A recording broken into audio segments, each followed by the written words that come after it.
मैं सच कह रहा हूं, आज मैं इतना खुश हूं। आप मुझे देख रहे होंगे, ये नई शर्ट निकाली है, पता है? ये नई शर्ट पहनी है, थैली से निकाल के पैक थी, इसको निकाला मैंने, पहना। मैंने बोला आज अच्छे प्यारे खूबसूरत बन के जो है वो ये वीडियो बनाए, क्योंकि मैं खुश बहुत हूं। उसकी वजह पता है क्या है? इतने बड़े गंद से आज मेरी जान छुटी है, इतने गंदे लोगों से मेरी आज जान छुटी है, जो सोशल मीडिया में, यूट्यूब, फेसबुक, ट्विटर पे, ठीक है, इतने गंदे लोगों से जान छुटी है। मैं आपको बता नहीं सकता। वो मैं आपको बताऊंगा वो क्या चीज़ है। आपको याद होगा जब मैंने फर्स्ट टाइम यूट्यूब वीडियो बनाई थी ना, यूट्यूब चैनल जब मैंने अपना बनाया, तो उस वक्त मुझे लोगों ने बोला कि ये जी यूट्यूब चैनल बना लिया जी, इंडिया के से पैसे कमाएगा इंडिया से। मैंने उस वक्त बोला था कि ना मैं इंडिया के जो लोग मुझे देखते हैं, ये जो पैसा आता है ना, मैं घास डालता हूँ इन चीज़ों को, ठीक है ना, मैं कोई वैल्यू देता हूँ इन चीज़ों को। मैं सिर्फ यूट्यूब चैनल बना रहा हूँ, मैं क्रिकेट पे बात कर रहा हूँ, सही बात करने की कोशिश करूंगा। किसी को अच्छी लगती है, बुरी लगती है, बाढ़ में जाए, ठीक है। मैंने इस वजह से बनाया। लेकिन आज जो क्या हुआ, घटिया सोच, घटिया लोग, हुआ क्या कि जी मुझ समेत कुछ और क्रिकेटर्स या और पाकिस्तान के जो टीवी चैनल्स हैं, उनके जो अपने यूट्यूब चैनल्स होते हैं वो बैन कर दिए, ठीक है। तो यकीन करो, मुझे इतना सुकून है, जान छुटी इन लोगों से मेरी, पता है, मैं सच बता रहा हूं, इन लोगों से मेरी जान छुटी है। और मैं तो ये भी कह रहा हूं, ओ भाई, मेरा यूट्यूब चैनल नहीं खोलना कभी भी, उसको दोबारा ना ऑन करना कभी भी। मैं आपको कह रहा हूं, जान छुटी है तुम लोगों से। वजह यह है कि चाहे यूट्यूब में कमेंट्स, चाहे, और मैं तो ये अभी मुझे याद आया, और मैं तो कह रहा हूं फेसबुक पे भी जान छोड़ो मेरी, ट्विटर पे भी जान छोड़ो।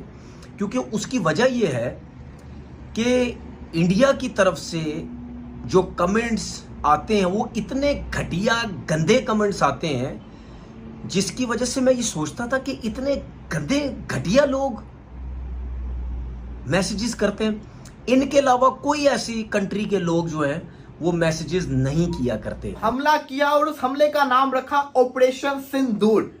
इस सिंदूर नाम को आपने याद रखना है। इसका सिंदूर नाम क्यों रखा गया? रात 12:30 बजे से लेकर 1:30 बजे के दरमियान के अंदर पाकिस्तान के 9 डिफरेंट साइट्स के ऊपर हमले किए गए। इंडिया के आर्मी के ऑफिशियल पेज के ऊपर इसकी पोस्ट की जाती है, साथ पिक्चर्स दिखाई जाती है कि इन पॉइंट्स के ऊपर हमने, जिसको कहते हैं ना, हमले किया, और इस ऑपरेशन का नाम रखते हैं ऑपरेशन सिंदूर।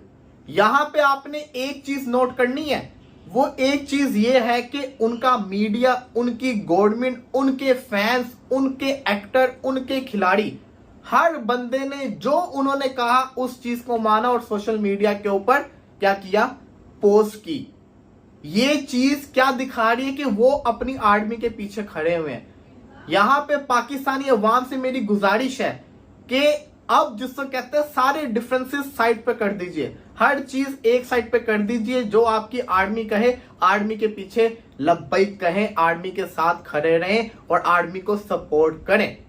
ऑपरेशन सिंदूर इसका नाम रखा गया। क्यों नाम रखा गया? पहलगाम के अंदर जो हमला हुआ, जिसके अंदर जो लोग मारे गए, जो उनकी बेवाएं थी, उनके नाम के ऊपर इसका ऑपरेशन सिंदूर से नाम रखा गया। और सुबह आपने देखा भी होगा इंडियन मीडिया के ऊपर कि 2 खवातीन ने आके इस ऑपरेशन को एक्सप्लेन किया। भारत का कहना यह है कि पाकिस्तान के 9 मुकामात के ऊपर उन्होंने टेरर कैंप के ऊपर हमला किया, दहशतगर्दों को शिकार किया। हालांकि रियलिटी यह है कि काफी सारे सिविलियंस, मासूम इनोसेंट सिविलियंस इस हादसे के अंदर शहीद हुए हैं, बहुत सारे इंजर्ड हुए हैं। 26 इस वक्त अभी तक शहीद हो चुके हुए हैं, 46 इस वक्त इंजर्ड हैं। सवाल ये आता है, इसके बाद क्या हुआ? भारत ये क्लेम करता है कि हमने पहलगाम का बदला ले लिया। क्या ये बदला हुआ है? पहलगाम वो वाकया जो कि हम पूरे पाकिस्तान ने इस चीज को कहा कि ये जो हुआ ये बहुत ज्यादती हुई थी। Opted out of the remainder of IPL 2025। ये बात सबको पता होगी कि अपना मकरू भाई अब आ नहीं रहा है इस आईपीएल में, बचे हुए आईपीएल में। दिल्ली की तरफ से ओपनिंग कर रहा था अपना फ्रेजर, तो दिल्ली ने जो है वो कंगलू को साइन कर लिया है, मुस्तफिजुर रहमान को साइन कर लिया है। पता नहीं, आईपीएल ऑक्शन में तो ऐसा लग रहा था शायद कंगलुओं को शायद अलाउड नहीं है, या जानबूझ के शायद अनसोल्ड किया गया है या वट जो भी था, जैसा भी था। तो ये डिसीजन भाई लोगों आपके ऊपर है, जो भी है जैसा भी है। ओके, देख लेना आप जो जैसा भी। हाँ, बस साइन कर लिया है इन्होंने, मतलब उस हिसाब से।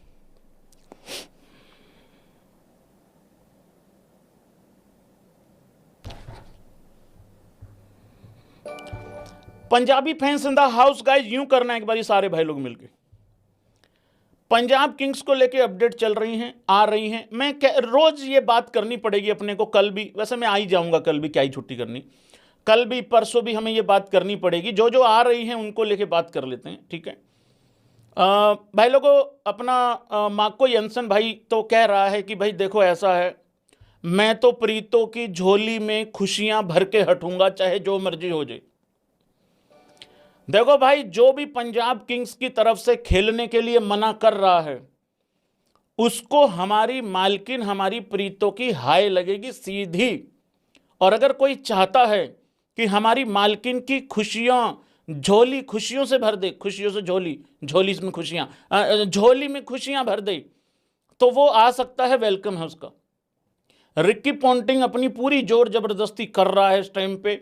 पहली बार महसूस हो रहा है कि रिकी पॉन्टिंग को लेने का फायदा हो रहा है। मतलब वो आदमी बंदों को ढूंढ ढूंढ के वापस भी बुला रहा है, सीधी धमकी दे रहा है उसकी ऐसी की तैसी। एक आ रहा है माइक हेसन, तो M for Mike, M for Misbah, मतलब एम का जमाना चल रहा है ना, ये इधर ये एम से रखेंगे उन्होंने। तो फिर ये तो बाबर और रिजवान इसके कंधे पे पुरानी शिकारी है ये तो। अबे इनको लादने वाले यही है, मिसबा उल हक। पाकिस्तान क्रिकेट पे जो लादा है इनको, वो मिसबा उल हक ने तो लादे, और किसको लादे? रिजवान की नहीं बात यार, ये ठीक है। नहीं बाबर तो पहले आ गया था, उसे तो सरफराज और मिकी ने परवान चढ़ाया। अब तो हर क्रिकेटर उमर अकमल भी बोलता है कि जिनको जिन्होंने खिलाया फवाद। मिसबा, आप सुन ले मेरी बात, मिसबा क्या बोलेगा? मिसबा पहले पकौड़े बनाएगा, फिर गुलगुले बनाएगा, फिर उसके बाद गुब्बारे फोड़ेगा, हवा भरेगा, फिर फोड़ेगा, फिर बोलेगा कि यार मुझे पता है इसकी बीमारी क्या है, ये क्यों आउट हो रहा है, अंदर वाली बॉल जो पहुंकर आती है। मैं बताऊंगा कि ये मैं बताऊंगा कि कैसे रिकवर करेगा। ये T20 का खासा एसेट बनाएगा। मैंने टेस्ट में विव रिचर्ड वाली सेंचुरी मारी हुई उतनी ही गेंदों पे, याद है यार? मुझे ये तवक्को नहीं थी, बजाय ये कि आप मुकाबले का रुझान पैदा करते, आप बच्चों को अट्रैक्ट करते कि यार कुछ ऐसा। अबे उससे बेहतर तो आकिब भाई थे यार, खुदा की कसम, आकिब भाई उससे ज्यादा बेहतर थे। अच्छा, आकिब भाई को छुपा दिया तुमने हाई परफॉर्मेंस में ले जाके। आकिब भाई ने क्या कर लिया, मतलब वहां जाके नसीम को खिला लिया, अब्बास को लाए, फिर वेस्ट इंडीज पे रेस्ट करा दिया। समझौते ना, कमेटियां है ना ये वाले 4-5 नाम तो पाकिस्तान क्रिकेट में कमेटी में आते हैं। बिल्कुल, कि भैया कोई भी कमेटी डलेगी ये जरूर होंगे। तो एक साजिश आपने अभी खत्म करी थी, दूसरी साजिश आप फिर लेकर आ गए। तो भैया पाकिस्तान के बच्चों का मुस्तकबिल अगर इस तरह सुस्त होगा, लाल बॉल में भी, लाल बॉल की क्रिकेट विराट कोहली ने तेज कर दी है भाई। अच्छा, कर दी है, वेरी गुड। अब तो वो लाल बॉल की क्रिकेट का हिस्सा नहीं है। अच्छा, अब नहीं है। और दुनिया अफसोस बना रही है, क्रेडिट नहीं दे रही उनको, अफसोस बना रही है उनका इस वक्त। क्रेडिट तो ये होता कि बाय फोर्स पूछा जाता कि विराट कोहली का इशू क्या था भाई।